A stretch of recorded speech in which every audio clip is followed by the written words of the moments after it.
बच्चों।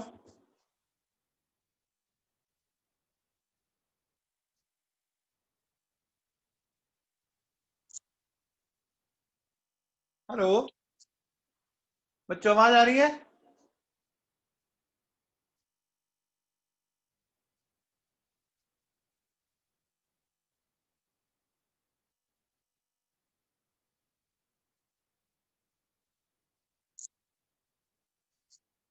चलिए सुनिए, अपने लास्ट टर्न पे बेटा सारे इलेक्ट्रोड कंसीडर कर लिए थे। ठीक है, आज से अपन स्टार्ट कर रहे हैं इलेक्ट्रोकेमिकल सेल। ठीक है बच्चों, हेडिंग आपको डाली हुई दिख रही होगी, इलेक्ट्रोकेमिकल सेल। ठीक है बेटा, इस सेल को ढंग से पढ़ना है क्योंकि ट्वेल्थ में ये आपके एक तो 4 मार्क्स का क्वेश्चन देता है और नीट और जेई में तो इंपॉर्टेंट है ही। ठीक है बेटा, तो इलेक्ट्रोकेमिकल सेल क्या है इसको समझते हैं। बहुत सिंपल टॉपिक है, थोड़ा सा अगर आप कंसंट्रेट करेंगे तो बहुत इजीली समझ में आ जाएगा आपको। ठीक है बेटा, तो देखो बच्चों, इलेक्ट्रोकेमिकल सेल में सबसे पहले देखो क्या लिखा हुआ है। ये किसने बनाया था?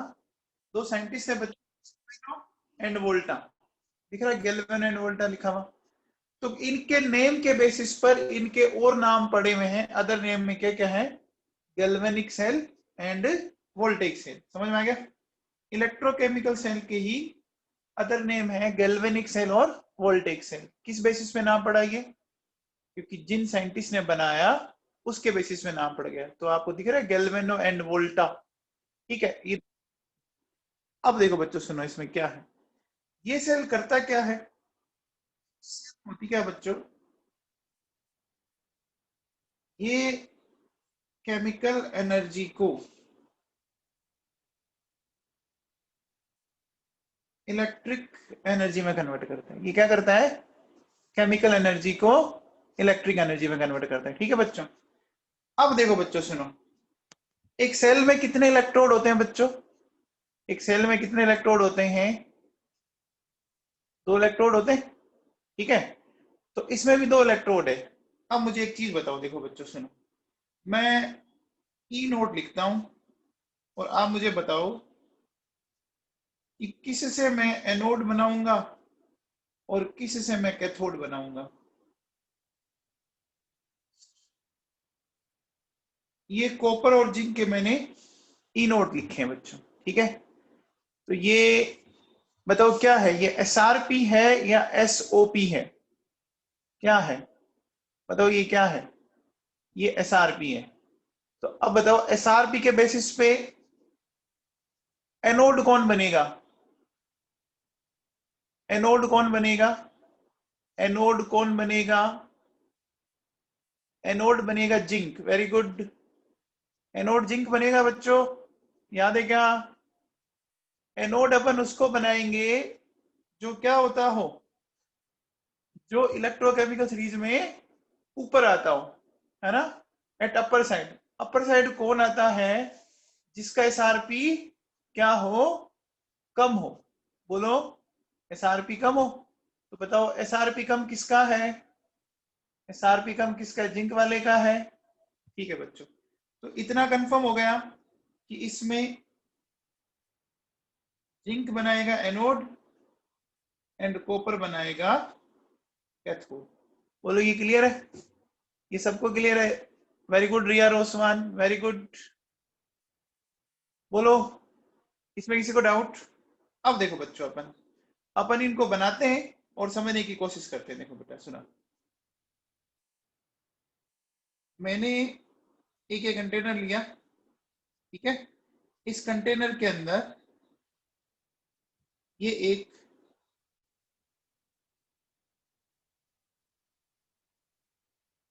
जिंक की स्ट्रिप लगा दी। ठीक है बच्चों, ये जिंक की रोड है और इसके अंदर है, मैंने इसके अंदर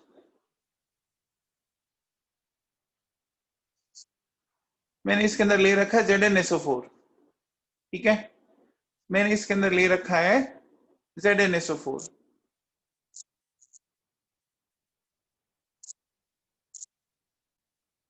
ठीक है बच्चों,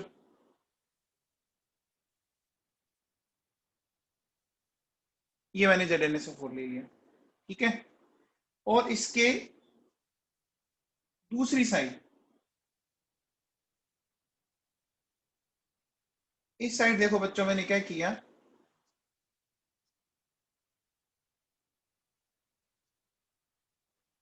ले रखा है कॉपर,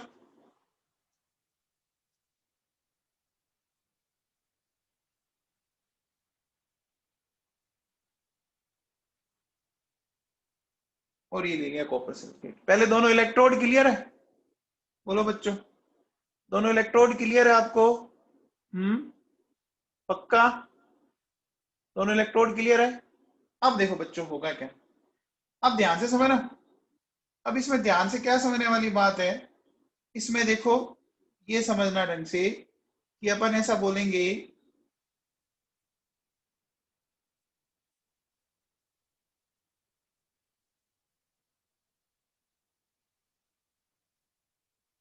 देखिए जो एनोड होगा, है ना, तो एनोड पे बच्चों ऑक्सीडेशन होगा, तो इस ऑक्सीडेशन से देखो क्या होगा, Zn+2 बनेगा। बोलो बनेगा कि नहीं बनेगा?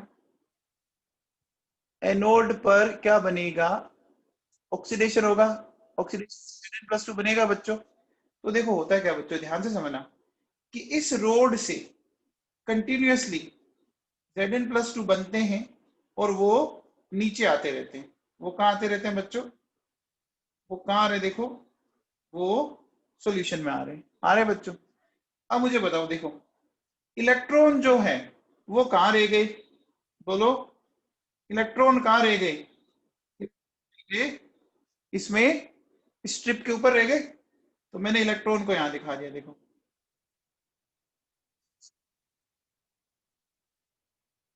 ये बात समझ में आएगी, ये समझ में आएगा बच्चों? बोलो ये बात समझ में आई? अब देखो, अब देखो बच्चों कैथोड पर क्या होगा, कैथोड पर यहां से देखो अपन क्या करते हैं, यहां से इसको ऊपर भेजते हैं बच्चों, बोलो ऊपर जाएगा, वेरी गुड। तो अब देखिए कि कैथोड पर वह कॉपर+2 वो ऊपर जाके रिड्यूस हुआ, बोलो रिड्यूस हुआ कि नहीं हुआ? तो जब उसने ऊपर जाकर क्या किया बच्चों, ऊपर जाके जब उसने इलेक्ट्रॉन लिए, ठीक है, तो आप एक चीज बताओ मेरे को कि जब उसने इलेक्ट्रॉन ले लिए तो इस मेटल की स्ट्रिप के ऊपर क्या हो गया, इलेक्ट्रॉन की डेफिशिएंसी होगी, इलेक्ट्रॉन की डेफिशिएंसी होगी क्या बच्चों? बोलो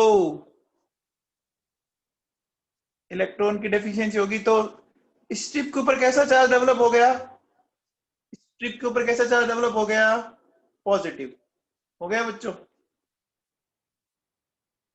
बोलो समझ में आया?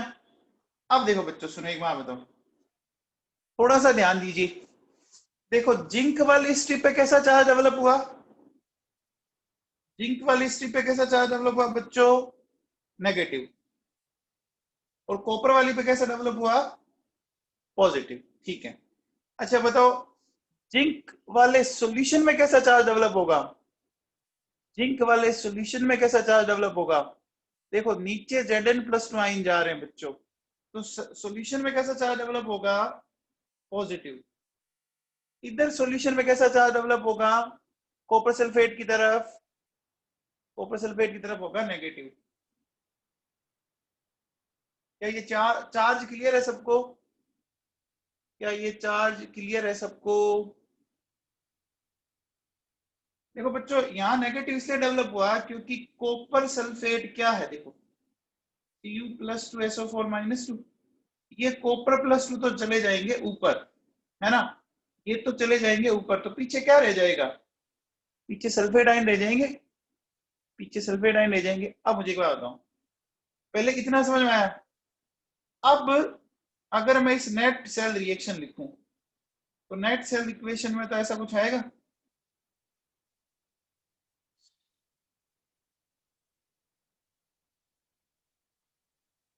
ये ठीक है। पहले नेट सेल रिएक्शन समझ में आ गई आपको, नेट सेल इक्वेशन समझ में आ गई? एक बात बताओ, क्या ये सेल बन गया, क्या ये सेल बन गया क्या? अभी तो नहीं बना। अभी तो कैसे बन गया? अभी तो हमने कुछ किया ही नहीं। एक बार बताओ बच्चों, करंट हमेशा कैसे सर्किट में फ्लो करती है? करंट हमेशा कैसे सर्किट में फ्लो करती है? Close circuit. अभी तो हमने क्लोज किया ही नहीं, है ना? तो देखो बच्चों क्या करेंगे, इसमें क्या करना पड़ेगा, इस जिंक वाले को और कॉपर वाले को अपन एक कंडक्टिंग वायर से जोड़ देते हैं। ठीक है बच्चों, यहाँ एक मान लीजिए मैंने एक बल्ब लगा दिया, ठीक है ना बेटा? ये एक बल्ब लगा दिया मैंने, ठीक है। अब मुझे एक बात बताओ, ये मैंने क्या किया,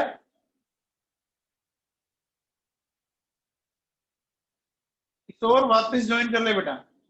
ये कंडक्टिंग वायर है, ये बात समझ में आई? मैंने जिस और कॉपर की स्ट्रिप को किसके थ्रू जोड़ दिया बच्चों? कंडक्टिंग वायर के थ्रू। अब मुझे एक बात बताओ,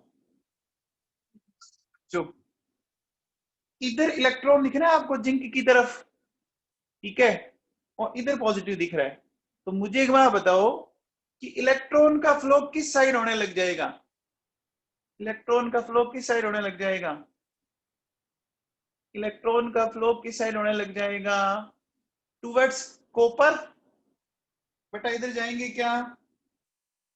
इलेक्ट्रॉन इधर जाएगा? ये मैंने सही लिखा है क्या? ये एरो सही बनाया है क्या बच्चों? Very good Sahil Aneja, negative to positive. Okay, अब मुझे बताओ, क्या सर्किट अभी भी क्लोज है? क्या सर्किट क्लोज हुआ? सर्किट क्लोज बच्चों अभी भी देखो। मान लीजिए आप इस रोड से चले, रोड से चलते चलते यहाँ आ गए, क्लोज तो सर्किट अभी हुआ नहीं, क्योंकि अभी तक सॉल्यूशन को हमने ज्वाइन नहीं करवाया। नहीं करवाया ना? हमने मेटल की स्ट्रिप को तो ज्वाइन करवा दिया, हमने अभी तक किसको ज्वाइन नहीं करवाया? बोलो बच्चों, हमने किसको ज्वाइन नहीं किया? सॉल्यूशन को। तो अब देखो बच्चों, सॉल्यूशन को कैसे ज्वाइन करते हैं वो समझ लीजिए। देखो बच्चों,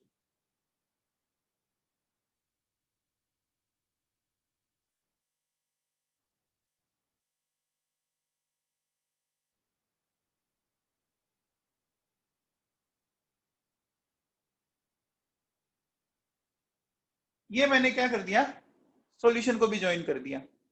क्या अब सर्किट क्लोज है बच्चों? क्या अब सर्किट क्लोज है? ये क्लोज है। अब बच्चों इसको क्या बोलते हैं, देखो सुनो, इसको बोलते हैं सोल्ट ब्रिज। तो क्या बोलते हैं? सोल्ट ब्रिज बोलते हैं। बोलो समझ में आया? ब्रिज का मतलब क्या होता है बच्चों? ब्रिज का मतलब समझते हैं आप? ब्रिज का मतलब दो को कनेक्ट करने वाला। तो बोलो दो को कनेक्ट किया, दो को कनेक्ट किया बच्चों, है ना? अब देखो बच्चों एक बात बताओ, ध्यान से सुनना।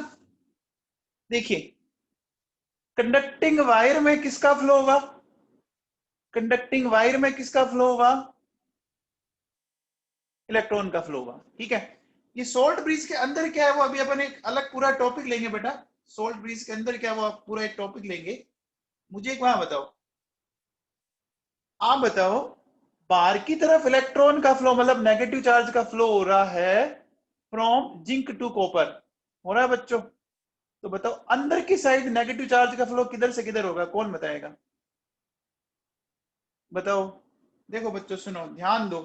देखो आपने क्या देखा, इधर ये नेगेटिव था, हाँ, इधर ये पॉजिटिव था, तो नेगेटिव टू पॉजिटिव ऐसे गया। अब अंदर देखो क्या, अब अंदर ये नेगेटिव है और ये पॉजिटिव है, बोलो है ना? तो अब फ्लो किधर से होगा बच्चों? कॉपर टू जिंक होएगा। तो यहां से देखो बच्चों क्या होता है कि ये जो सल्फेट आयन है ना, ये जो सल्फेट आयन है, ठीक है, ये सल्फेट आयन इसके थ्रू, ये देखो मैं जो ग्रीन कलर से दिखा रहा हूं, ये इधर से इधर सल्फेट आयन का फ्लो क्या होगा? अंदर होगा। ये समझ में आया आपको? और वो सल्फेट आयन इस तरफ आएंगे।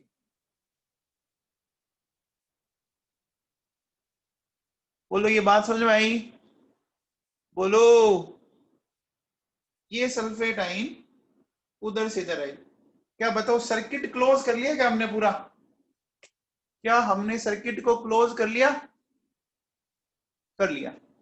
अब एक चीज बताओ बच्चों, क्या मैं इसको ऐसा लिख सकता हूं कि ये जिंक है तो ये एनोड हो गया और ये कैथोड हो गया?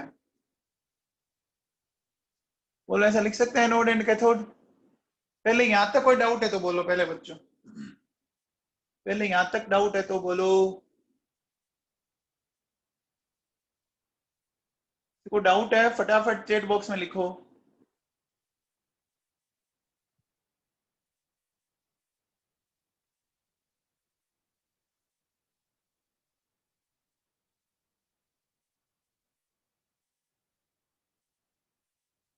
चलिए, तो नहीं है तो फिर आगे चलते हैं बच्चों। चलो बताओ, सबसे पहले अपन ने ऐसा बोला कि एनोड बना आपका कौन सा? एनोड बना जिंक। बोलो, बना जिंक पे क्या हुआ बच्चों? ऑक्सीडेशन हुआ। जिंक पे ऑक्सीडेशन हुआ बच्चों, बोलो। अब देखो मैं ना ऐसा करता हूं, देखो कंपैरिजन में आपको साथ साथ लिख देता हूं।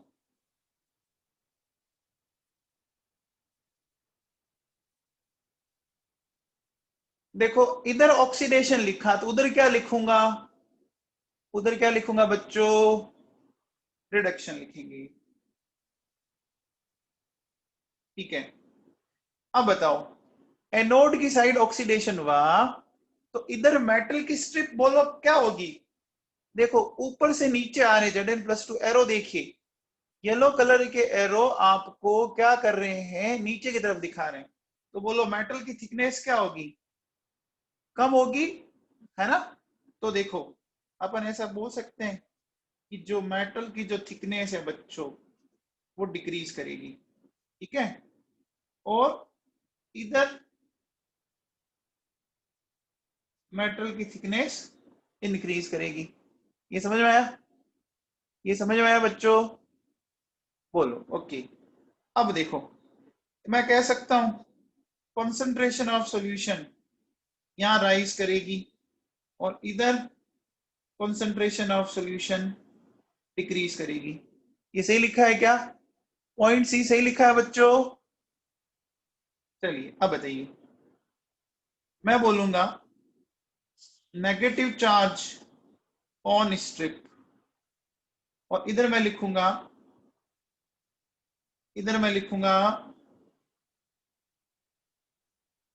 Positive charge on strip. ये सही लिखा है क्या?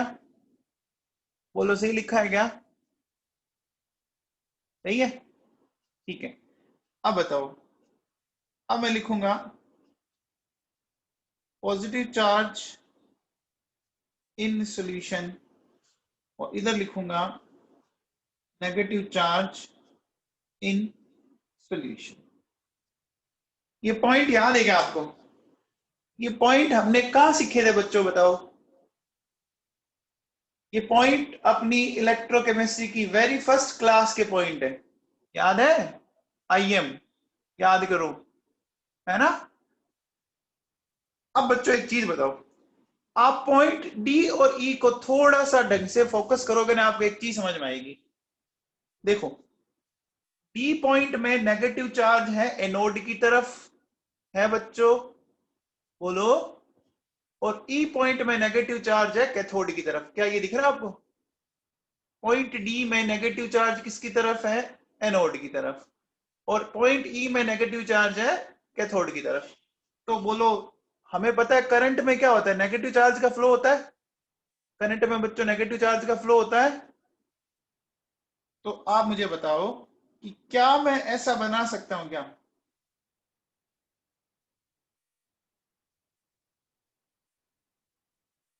ये एरो समझ में आया आपको? ये एरो क्या समझाना चाह रहा है आपको?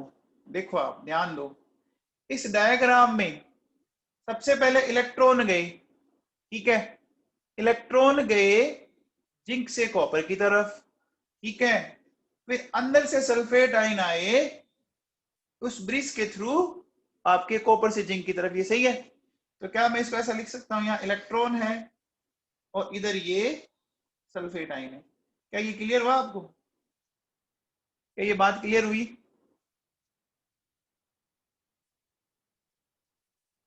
ठीक है, चलिए। तो क्या मैं ऐसा बोल सकता हूं कि external circuit is completed by flow of electrons from anode to cathode? क्या मैंने लाइन सही लिखी है? External circuit is completed by flow of electrons from anode to cathode. बोलो। और आगे चाहे तो आप ऐसा लिख सकते हो, थ्रू कंडक्टिंग वायर। क्या लिख सकते हैं? लिख सकते हैं। अब बताओ, अब अगर मैं ये लिखूं कि इंटरनल सर्किट, अंशु शर्मा बताओ इंटरनल सर्किट कैसे कंप्लीट हुआ? अंशु शर्मा बताओ। शर्मा जी सुन रहे हैं? Very good. हाँ बहुत बढ़िया, बहुत बढ़िया, बहुत ही बढ़िया बच्चों। Completed by flow of sulphate ions from cathode to anode through salt bridge. बोलो, समझ में आया? अब मुझे बताओ, डायरेक्शन ऑफ करंट क्या होगी? डायरेक्शन ऑफ करंट क्या होगी बच्चों? अपोजिट होती है इलेक्ट्रॉन के फ्लो के। तो करंट ऐसे फ्लो करेगी, फ्लो करेगी। तो करंट की जो डायरेक्शन आएगी वो आ जाएगी कॉपर टू जिंक। या अपन इसको कॉपर टू जिंक के बजाय अपन ऐसा करते हैं, इसको वैसे लिख देते हैं। देखो, अपन लिख देते हैं कैथोड टू एनोड। बोलो, ये क्लियर है क्या? ये सही लिखा है बच्चों?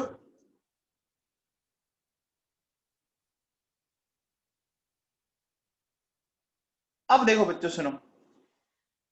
अब मुझे एक बात बताओ, अगर अपन ने किसी भी तरह से सर्किट को कंप्लीट नहीं किया, मान लीजिए आपने या तो कंडक्टिंग वायर नहीं जोड़ा या सोल्ट ब्रिज नहीं जोड़ा, तो बोलो जब सर्किट कंप्लीट ही नहीं होगा तो क्या चार्ज का फ्लो हो पाएगा? बोलो। तो चार्ज का फ्लो जब नहीं हो पाएगा तो करंट का फ्लो होगा? नहीं होगा। तो पोटेंशियल कितना आएगा फिर? पोटेंशियल कितना आएगा? No current, potential zero. बोलो, समझ में आ गई बात? बोलो, बात समझ में आ गई? तो अगर मान लीजिए आपसे कोई ये पूछा जाए कि अगर मैं ऐसा बोलूं कि इफ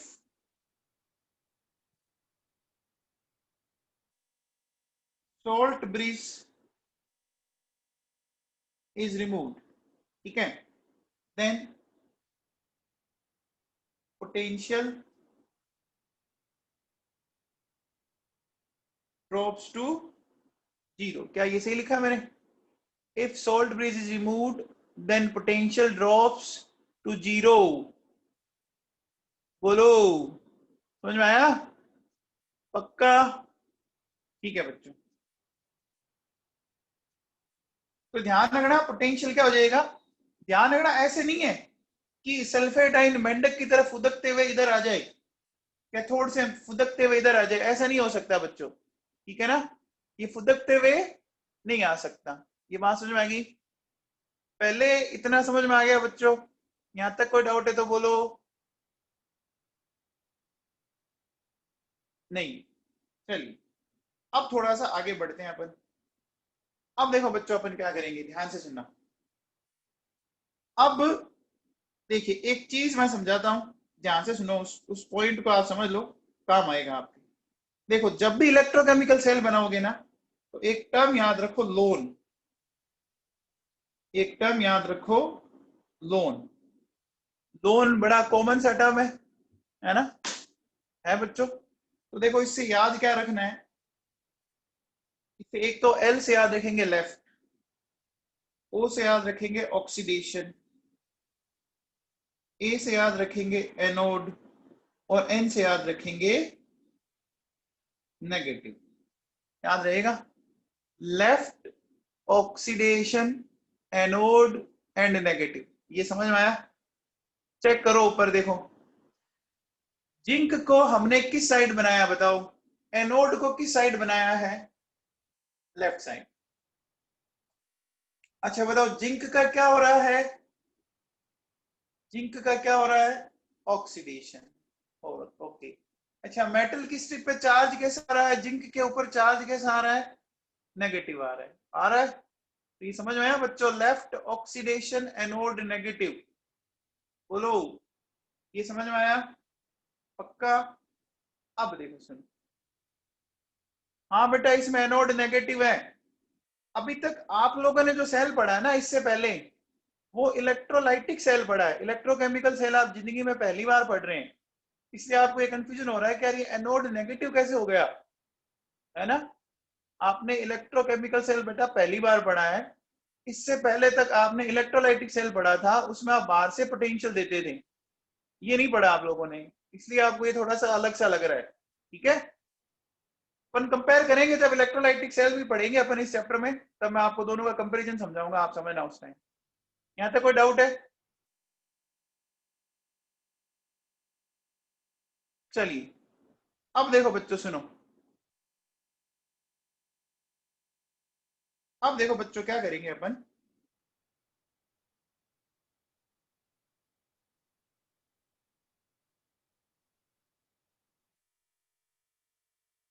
मैंने हेडिंग डाला है रिप्रेजेंटेशन ऑफ इलेक्ट्रोकेमिकल सेल, ठीक है बच्चों, रिप्रेजेंटेशन ऑफ इलेक्ट्रोकेमिकल सेल। आपने बेटा एबीसी सीखी है, बोलो। मैंने लिखा ए बी सी। देखो ए का मतलब क्या बच्चों, ए का मतलब है एनोड, बी का मतलब है ब्रिज, और सी का मतलब है कैथोड। याद रहेगा, एबीसी याद रहेगा, बहुत सिंपल है। आप चेक करो यही है क्या, देखो बच्चों, देखो सबसे पहले इधर अपन ने लेफ्ट साइड में बनाया एनोड, बीच में बनाया ब्रिज, और राइट साइड में क्या बनाया, कैथोड। दिख रहा है, देखो बच्चों ये रहा एनोड, बीच में ये रहा ब्रिज, और ये रहा कैथोड। क्या ये क्लियर हुई बात, बोलो ये बात क्लियर है, ए बी सी, बोलो ठीक है। अब देखो बच्चों सुनो, अब देखिए अपन इसको कैसे दिखाते हैं, ध्यान दीजिए। देखो एनोड हमारा जिंक था, तो हमने इसको ऐसे दिखा दिया, Zn से Zn+2, बोलो दिखा दिया, बोलो समझ में आई बात। फिर बेटा बीच में इस तरह की दो बड़ी लाइन बनाएंगे, वो दिखाएगा कॉपर+2 एक्वस, और ये कॉपर, बोलो ये समझ में आया, ये जो मैंने लिखा समझ में आया आपको? बेटा देखो ये वाला जो है ये तो है एनोड,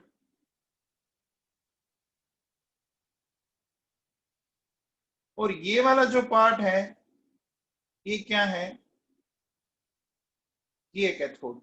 और बीच में ये जो दो वर्टिकल लाइन दिख रही है ना आपको, ये जो है ना बच्चों, ये क्या है, ये आपका सोल्ट ब्रिज है। ये क्या है, ये सोल्ट ब्रिज है। ये बात समझ में आ गई, बोलो बच्चों एबीसी समझ में आया, एबीसी समझ में आया बच्चों, ठीक है। अब कई बार ऐसा हो सकता है, देखो बच्चों ये, इसमें थोड़ा सा एक चीज सुनना कि वो क्या करता है, ध्यान से सुनना। वो यहाँ पे ऐसा लगा देता है नेगेटिव, और इधर लगा देता है पॉजिटिव। ये समझ में आया, ये क्या किया इसने, अरे ये समझ में आया क्या, ये क्या लगा दिया इसने, बेटा एनोड पे कौन सा चार्ज आया था, नेगेटिव। तो देखो एनोड की तरफ इसने नेगेटिव दिखा दिया, और कैथोड की तरफ इसने पॉजिटिव दिखा दिया। क्लियर है ये बात, बोलो ये बात क्लियर है बच्चों? ये समझ में आया? चलिए अब देखो बच्चों, यहां तक तो मेरे हिसाब से कोई दिक्कत नहीं है। ठीक है, तो वापस एक बार देखो, मैं एनोड वाली इक्वेशन लिख देता हूं।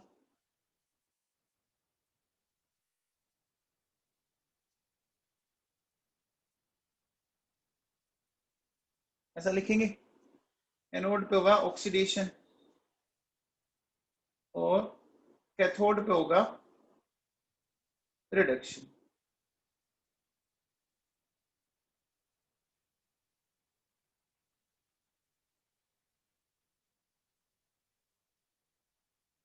बोलो, अगर अपन इसकी नेट सेल इक्वेशन लिखें, ये मैं वापस लिख रहा हूं,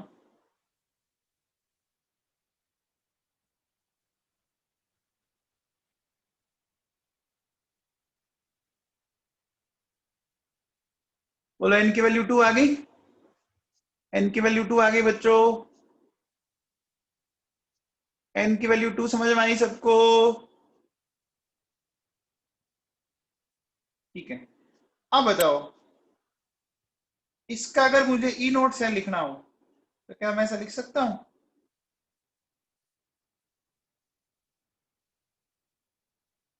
क्या मैं ऐसा लिख सकता हूं?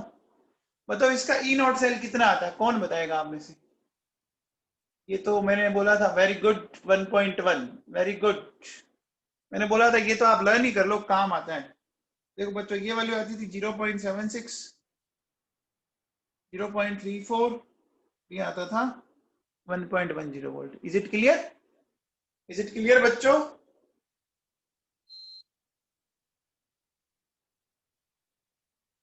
ठीक है, अब सुनो बच्चों, देखो, अब अगर मैं इस पे नर्स इक्वेशन लगाता हूं,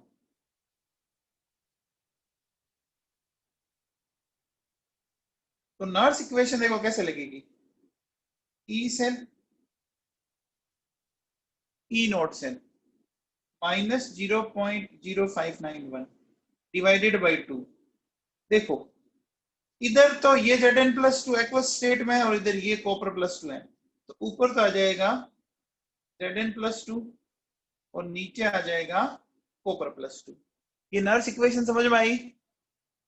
नर्स इक्वेशन समझ में आई? ठीक है बच्चों, अब देखो, अगर मैं बोलूं केस फर्स्ट कि बटा Zn+2 और कॉपर+2 दोनों की कॉन्सेंट्रेशन 10⁻⁻² है, तो इस कंडीशन में ई सेल बताना है आपको।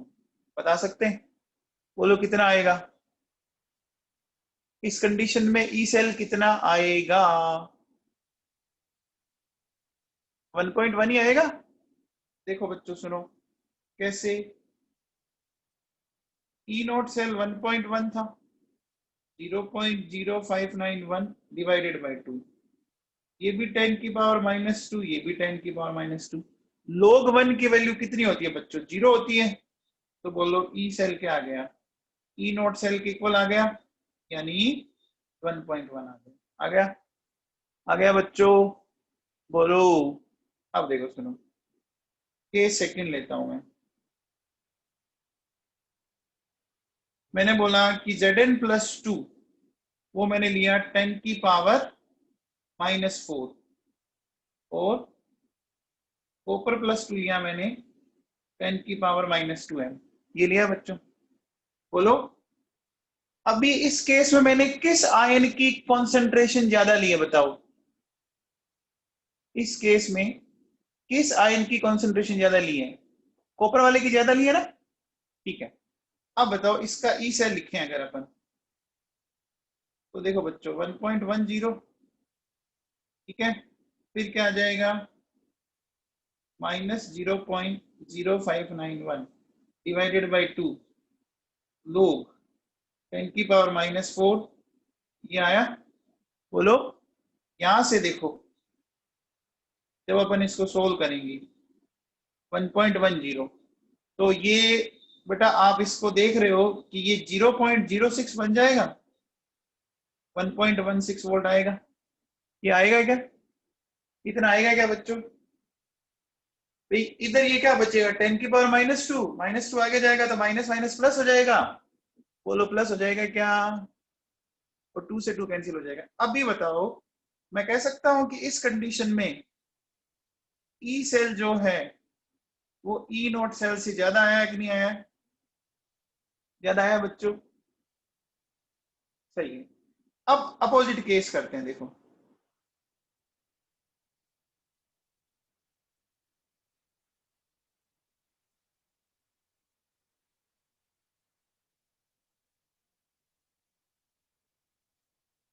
अब बताओ इस केस में क्या आएगा,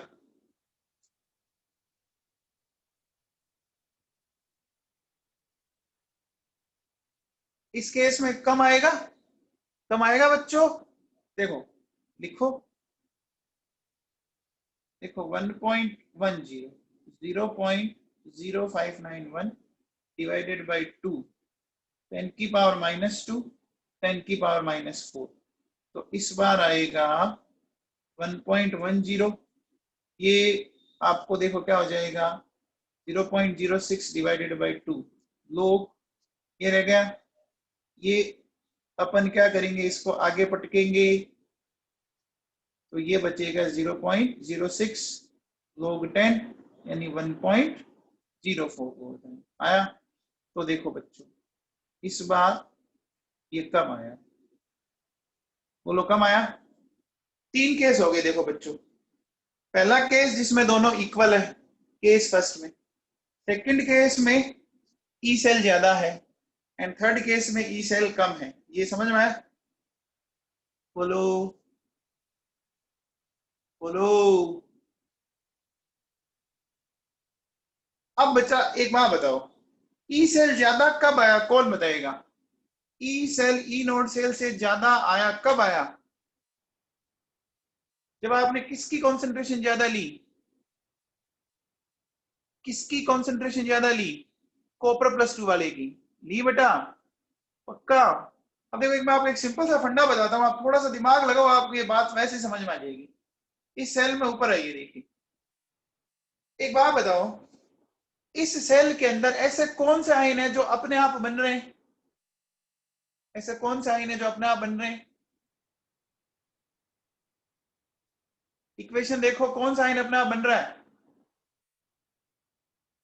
Zn+2, और कौन सा आयन कंज्यूम हो रहा है, कौन सा आयन कंज्यूम हो रहा है, कॉपर +2। तो बेटा एक बात बताओ, जो आयन अपने आप बन रहा है ना, उसको तो आप कम रखो ना, वो तो बन जाएगा। अरे बेटा समझ में आया, जो आयन अपने आप बन रहा है उसको तो कम रखो ना, क्योंकि वो तो बन जाएगा ना। अरे Zn+2 तो अपने आप ही बन जाएगा ना बेटा, ऑक्सीडेशन से। अच्छा, कॉपर +2 कंज्यूम हो रहा है ना, देखो चेक करो कैथोड के ऊपर, तो जो चीज कंज्यूम हो रही है उसको आपको क्या करना चाहिए बच्चों, क्या करना चाहिए, बोलो, उसको ज्यादा लेना चाहिए। एक बात बताओ, बायो वाले बच्चे बताओ, हमारी बॉडी के अंदर ऐसा कोई विटामिन है जो अपने आप एब्जॉर्ब हो जाता है, बॉडी अपने आप सिंथेसिस कर लेती है,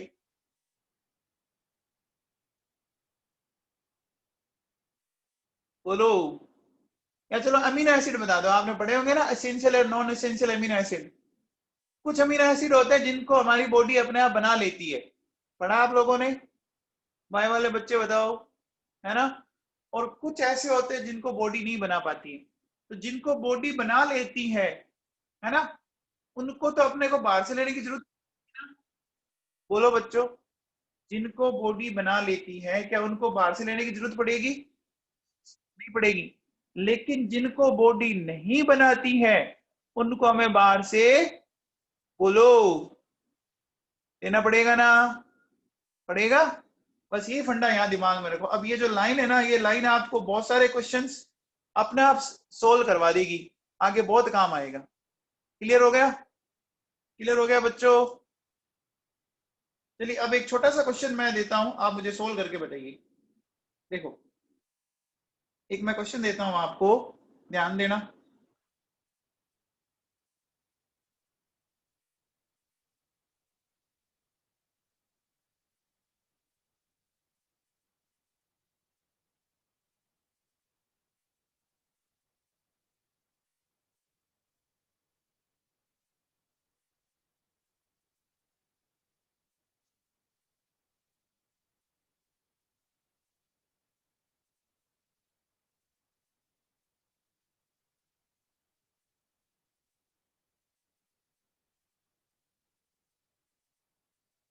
बताओ बच्चों, इस सेल के अंदर ई सेल कितना आएगा, कौन बताएगा आप में से?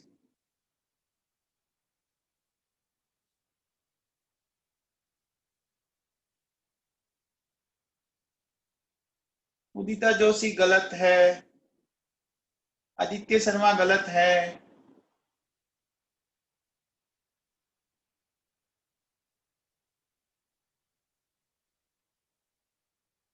पुलकित जसूजा।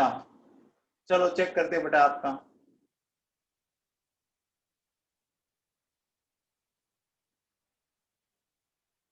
तो बेटा जो भी 1.56 ले रहा है ना, वो गलत कर रहा है। वो गलत क्यों कर रहा है वो ध्यान दीजिए।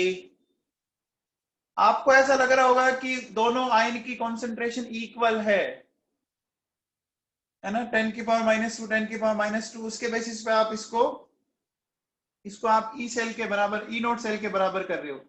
देखो बेटा आप समझना इस बात को, यहाँ पे एक बहुत बड़ी गलती होती है, मैं इसको एक्सप्लेन करने की कोशिश करता हूँ। देखो बताओ एनोड कौन है इसमें?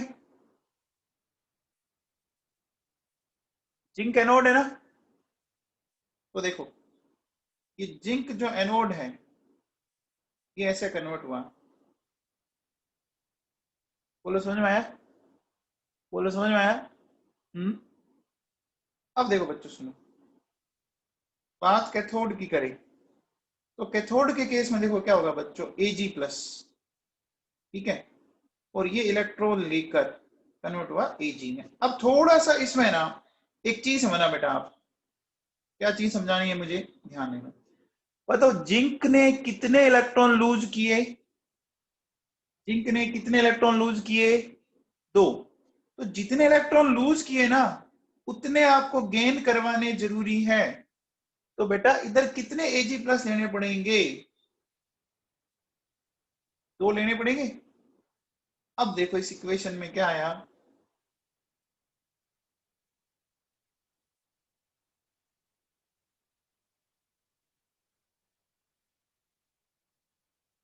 ये आया। आप बताओ एन की वैल्यू बताओ, एन की वैल्यू बोलो, कितने इलेक्ट्रॉन ट्रांसफर हुए? 2 हुए ना बेटा, 2 में कोई 1 मत बोल देना। अब बताओ, अगर मैं पहले इसका ई नोट सेल निकाल लूं, तो ई Zn से Zn+2 ई नोट Ag+Ag, ये लिखना आता है आपको? जैसा रिएक्शन हो रहा है वैसा लिखते जाओ। Zn से Zn+2 बनाया और Ag+Ag बनाया। अब एक बात ध्यान रखना, कोई ऐसा मत कर देना कि 2Ag+ काम आ रहे तो इसको मल्टीप्लाइड बाई 2 कर दें। याद है मल्टीप्लाइड बाई 2 नहीं करना है। आपको मैंने एक पॉइंट बताया था कि ई सेल और ई नोट सेल स्टोइकियोमेट्रिक कोफिशिएंट पे डिपेंड नहीं करता है। ये याद है क्या आपको? ये याद है बच्चों? तो ध्यान रखना, ठीक है, ओके। अब देखो ये हो गया और ये हो गया, तो इसको सोल्व करने पर ये वैल्यू आई 1.56। अभी तक तो ये आ गई। अब देखो बच्चों सुनो, अब अपने को लिखना पड़ेगा ई सेल 1.56, मैं 0.06 ले लेता हूं, है ना, और मैंने लिखा Zn+2 Ag+ का स्क्वायर होगा। होगा क्या? बस यहीं पे बच्चा गच्चा खा जाता है, यहीं पर बच्चा गच्चा खा जाता है, गलती करता है, ठीक है।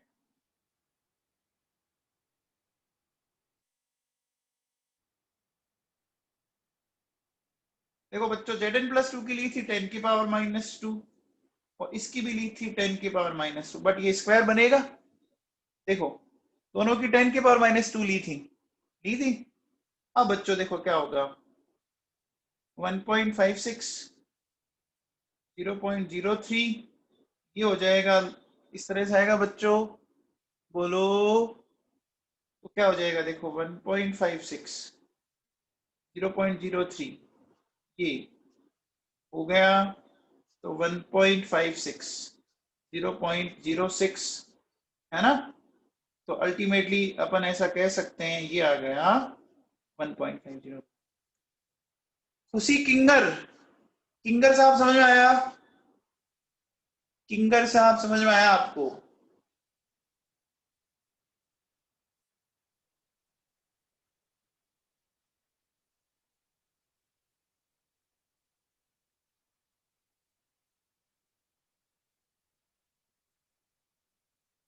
उसी किंगर सुन रहे हैं आप? पुलकित जसूजा -2 कैसे आएगा बेटा? अरे पुलकित जसूजा -2 कैसे आएगा? इधर देख, देख, ये 10⁻², ये 10⁻⁴, इसको सोल्व करेगा तो क्या बचेगा बता? 10⁻+2 बचेगा? अरे बचेगा क्या? इसी को तो आगे करेगा। समझ में आ गया? पुलकित जसूजा समझ में आ गया?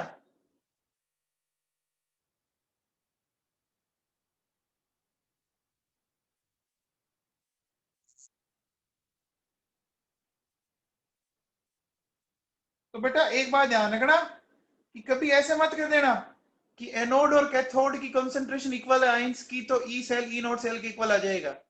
वो ध्यान करना, वो उन आयन के चार्ज पे भी डिपेंड कर रहा है, ना बच्चों? उन आयन के चार्ज पे डिपेंड कर रहा है ना? बोलो, ये समझ में आया क्या? बोलो बच्चों, क्लियर है सबको? है ना? देखो वहां ऐसा इसलिए हो गया क्योंकि देखो दोनों आयन पे चार्ज इक्वल था, Zn+2 और कॉपर +2, दोनों पे +2+2 है, चेक करो। देखो दोनों पे +2+2 है बच्चों? यहां देखो इस क्वेश्चन में क्या किया हम लोगों ने, एक पे +2 है और एक पे +1 है, डिफरेंस है ना? बोलो डिफरेंस है ना बच्चों? ठीक है, ये दोनों क्वेश्चन समझ में आए आप लोगों को? ऐसे क्वेश्चन आपके आते हैं एग्जाम में। रिया रोसवान बेटा 2Ag+ क्यों किया, चेक कर देख, सुन। ऊपर एनोड ने कितने इलेक्ट्रॉन रिलीज किए रिया रोसवान, बताओ? रिया रोसवान, जिंक ने कितने इलेक्ट्रॉन रिलीज किए? 2। तो मुझे एक बात बताओ, 2 इलेक्ट्रॉन को हमें कंज्यूम करना है, तो एक Ag+ कितने इलेक्ट्रॉन को लेता है? एक Ag+, एक Ag+ तो एक को लेगा ना? अरे Ag पे चार्ज +1 है ना बेटा? रिया रोसवान, रिया रोसवान सुन रहे हैं आप? तो बेटा एक पे +1 है तो एक तो एक ही खाएगा, तो हमें दोनों इलेक्ट्रॉन को खाने तो कितने आयन लेने पड़ेंगे Ag के? कितने लेने पड़ेंगे? समझ में आ गया? समझ में आ गया क्या? ओके, चलिए अब अपन आगे चलते हैं बच्चों। हेडिंग डालता हूं मैं,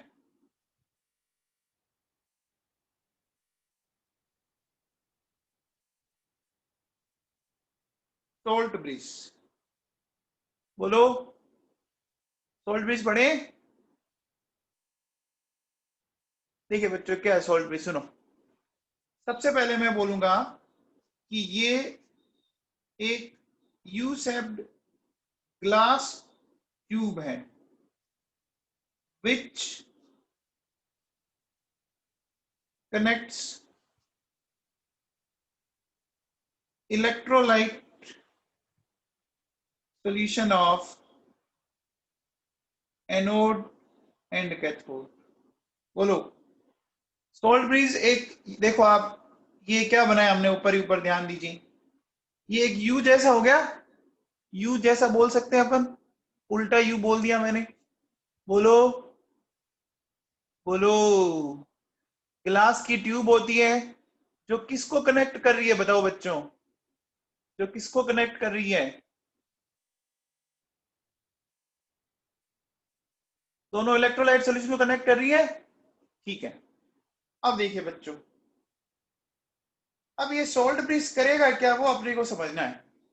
अब ध्यान से समझना बच्चों, देखो हम करते क्या, देखो बच्चों एक बात बताओ,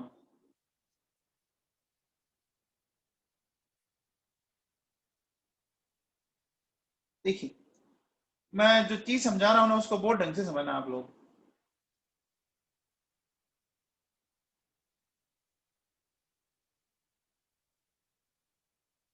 ठीक है, एक बार मैंने इसको इस तरह से बना लिया, समझाता हूं मैं ढंग से।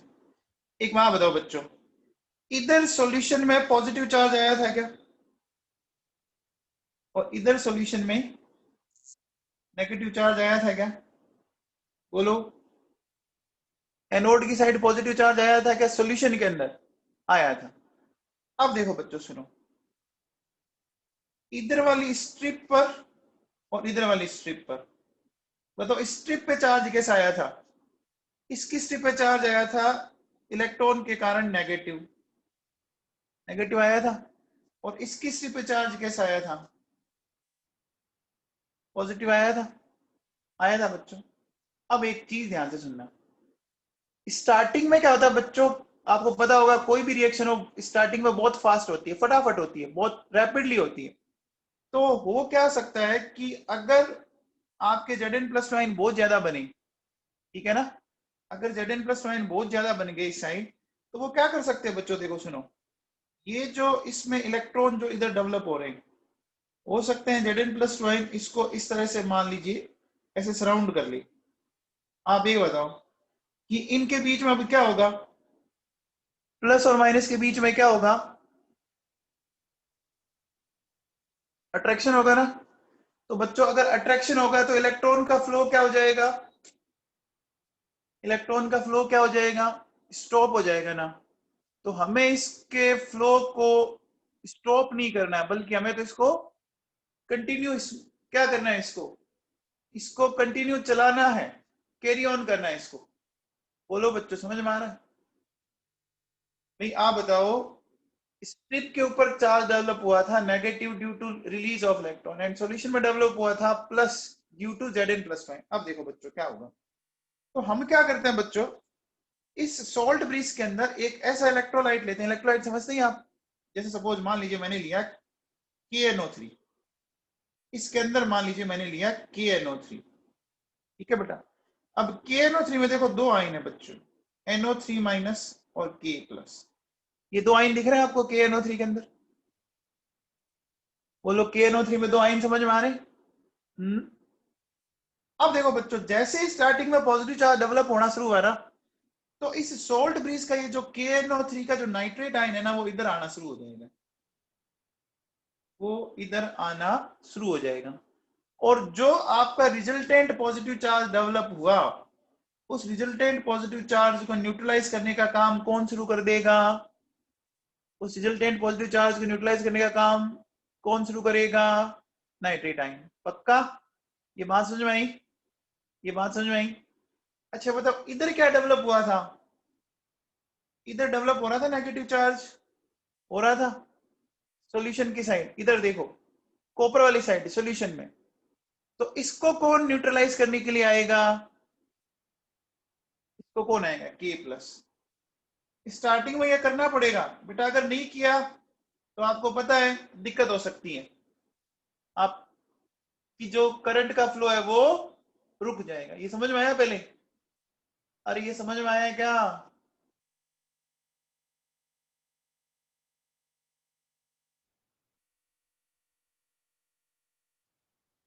अब पूरा देखो अपन इसको समझते हैं कि किया क्या, आखिर है क्या ये लफड़ा, इसको मैं समझाता हूं, देखो क्या है।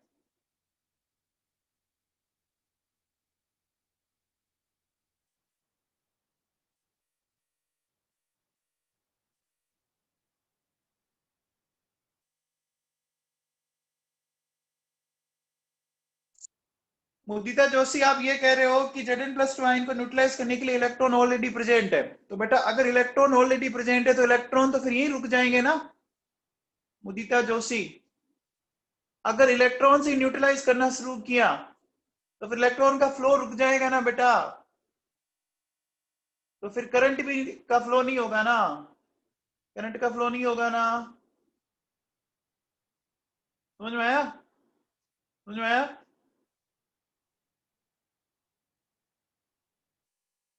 चलिए अब देखो इसमें करेंगे क्या, देखो बच्चों सुनो, सॉल्ट ब्रिज में मैं अब एक एक पॉइंट समझाता हूं आपको, सारा एक एक ढंग से क्लियर करता हूं। देखो जब भी अपन सॉल्ट ब्रिज बनाएंगे तो अपन उसमें इनट इलेक्ट्रोलाइट का, मतलब इनट क्या है ये मैं आपको अभी एक्सप्लेन करूंगा कि क्या होता है। देखो KCl, KNO3 और NH4NO3, इनमें से किसी भी एक इलेक्ट्रोलाइट को लेते हैं अपन, और ये जो अगार अगार या जिलेटिन, बच्चों ये अगार अगार या जिलेटिन जानते होंगे आप, बोलो। अगार अगार या जिलेटिन जानते हैं आप, है ना।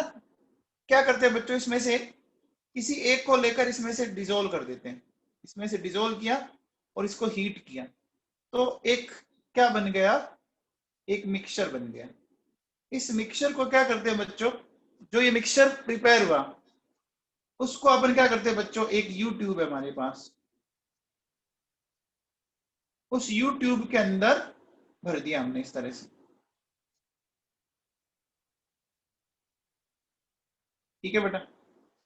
और इसको क्या कर रहे हैं अपन, इसको कूलिंग कर रहे हैं। कूलिंग करने से इसका क्या होगा, सॉलिडिफिकेशन। सॉलिडिफिकेशन होने से क्या होगा, देखो इसमें क्या होगा बच्चों, ऐसी नेट लाइक स्ट्रक्चर बन जाएगी। नेट समझते हैं आप, अपने घरों में विंडो पे ऊपर इस तरह की एक जाली लगी होती है बच्चों, वैसी स्ट्रक्चर बन जाएगी। ये समझ में आया, ये बन गया नेट लाइक स्ट्रक्चर। इतना समझ में आया। अभी तो मैंने इसको कंस्ट्रक्ट किया कि ये किया क्या है, ये समझ में आया आपको, बोलो। अब अपन समझते हैं कि ये इनट का मतलब क्या कहना चाह रहा है, कि इनट का मतलब समझते हैं अपन। पहले इतना समझ में आ गया। अब देखो बच्चों क्या है,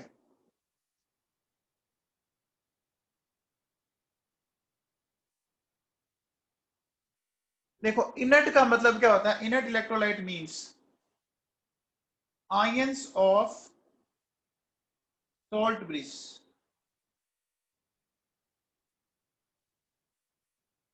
should not involve in any redox reaction and never react with ions of electrolyte। इस लाइन का मीनिंग समझाता हूं, पूरा ढंग से समझना। मैंने लिखा inert electrolyte means ions of salt bridge should not involve in any redox reaction and never react with ions of electrolyte। अब समझो बच्चों, सुनो, देखो मान लीजिए ये आपका सॉल्ट ब्रिज है, हमने इसमें भर रखा है KCl, ठीक है बेटा। और इधर मान लीजिए मैंने आयन ले रखा है Ag+, हो सकता है बच्चों, एनोड की साइड में ले सकता हूं Ag+, ले सकते हैं क्या, Ag+, बोलो, बोलो बच्चों।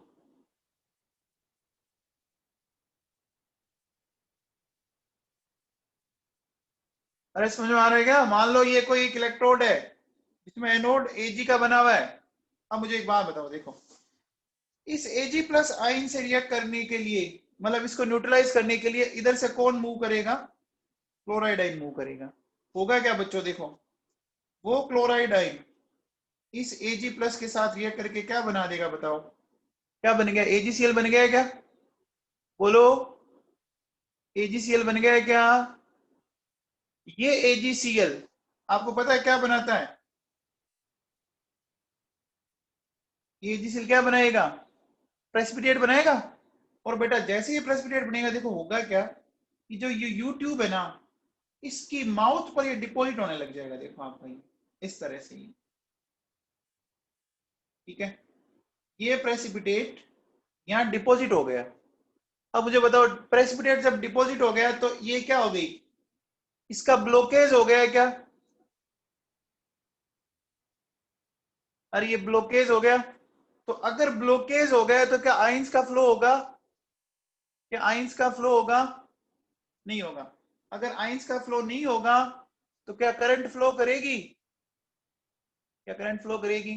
तो अब एक बात सुनो, देखो बच्चों, क्लोराइड आयन किस किस के साथ आप प्रेसिपिटेट बना सकता है, देखो Ag plus, Pb plus 2, Pl plus 1, Hg2 plus 2, इनके साथ क्लोराइड आयन क्या करता है बच्चों, प्रेसिपिटेट बना लेता है, ठीक है ना। इन आयंस के साथ क्लोराइड आयन क्या करता है, प्रेसिपिटेट बना लेता है। तो अगर ये आयंस एनोड वाले सॉल्यूशन में अगर प्रेजेंट हो तो केसीएल को यूज लेना चाहिए क्या, फिर बोलो केसीएल को यूज लेना चाहिए क्या, नहीं लेना चाहिए, ठीक है ना। ये बात समझ आ गई, नहीं लेंगे तो मैं ऐसा बोलूंगा कि if above ions are present in anodic solution, then KCl should not be used in salt bridge। बोलो ये समझ में आया, ये लाइन समझ में आई बच्चों, अरे लाइन समझ में आई क्या,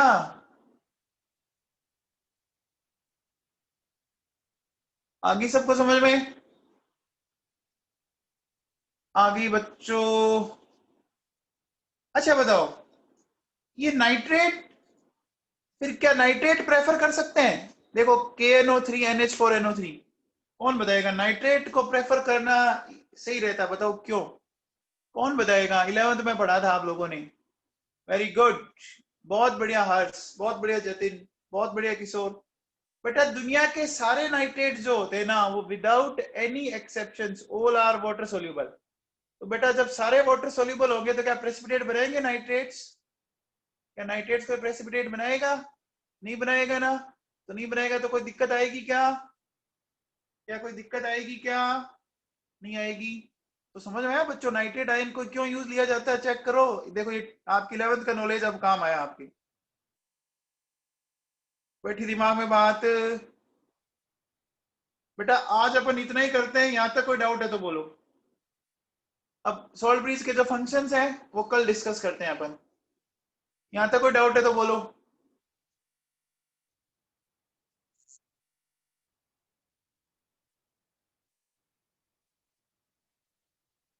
हाँ बेटा सारांश, एक टाइम के बाद सल्फेट खत्म हो गई होगा, एक टाइम के बाद सल्फेट खत्म होगा।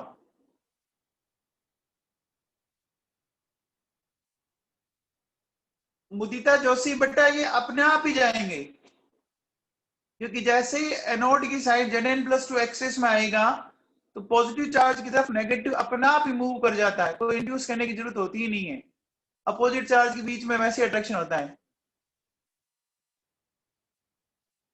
बेटा एक टाइम के बाद तो करंट का फ्लो स्टॉप होगा ना, एक बार बताओ, आप कोई भी सेल लेते हो तो एक डेफिनेट टाइम के बाद वो करंट देना बंद कर देता है ना, करता है ना बच्चों, ऐसा थोड़ी ना है कि आपका लाइफ टाइम चलता रहेगा, है ना, लाइफ टाइम तो नहीं चल पाता। बंद कर दूं,